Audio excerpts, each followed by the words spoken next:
Hi, and welcome to the Bottom Line. I'm Pastor Paul Steele. I'm the senior pastor at Bethlehem Church in Austin, Minnesota. Now, the bottom line is the summary of our previous Sunday's sermon. And if you've been following along, you know we've been in this sermon series entitled The Discipleship Road, as we talk about what it means to be a disciple of Jesus and what it requires of us. And we've done so through the framework of the 15 Psalms of Ascent. Now, the 15 Psalms of Ascent are these songs, hymns, poems, prayers that have been compiled together to prepare the pilgrim's heart as they made the journey from their hometown to worship at the temple in Jerusalem. And really, that's an image of discipleship. The essence of discipleship is going from the place that we don't want to be to the place that God has prepared for us. In other words, we come to this realization that we're not the people we want to be. We don't like who we are, and we long to be the people God created us to be. And so we go on this journey of discipleship. And to be a disciple is to follow Jesus, to be changed by Jesus, and to be committed to the mission of Jesus. And all of this requires one very important characteristic or quality in our life. And we find that here in our psalm, Psalm 131. A song for pilgrims ascending to Jerusalem, a psalm of David. Lord, my heart is not proud, my eyes are not haughty. I don't concern myself with matters too great or too awesome for me to grasp. Instead, I have calmed and quieted myself like a weaned child who no longer cries for its mother's milk. Yes, like a weaned child is my soul within me. O Israel, put your hope in the Lord, now and always. To be a disciple means that we need to trust the one who is guiding us.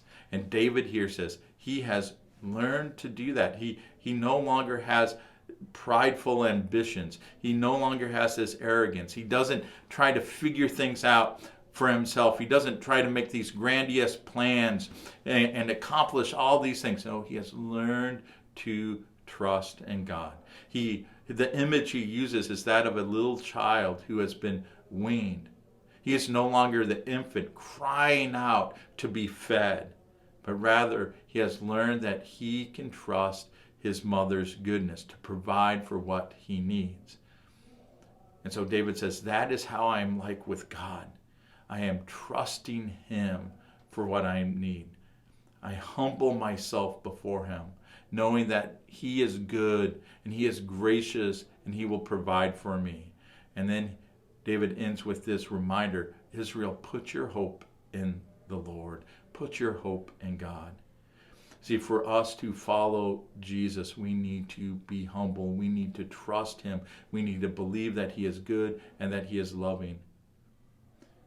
But we also have to remember that Jesus himself is humble. In Philippians chapter 2, Paul writes, your attitude should be that of Christ Jesus, who left heaven, became a man, who humbled himself to the point of death, a death on the cross. Jesus humbled himself under the will of his Father. He humbled himself to serve his creation. I mean, if that's the example that Jesus gives to us, then that's the example that we need to follow. So our big idea, or the bottom line from this past week, is this. Our discipleship journey depends on a humility that empowers us to trust God. Our discipleship journey depends on a humility that empowers us to trust God. We need to trust God. He is the one who is going to transform us, change us, so that we can be more like Jesus. And so our challenge is to confess to God those areas of our lives that we still have under our control, that we're reluctant to let go, we're reluctant to turn over to God, so that we can practice humility. Hey, thank you for watching. Thank you for being part of Bethlehem.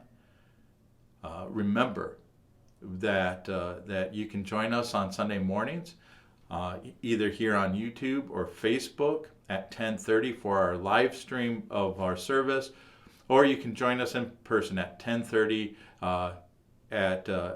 in Austin, Minnesota, at the church right next to Ellis Middle School.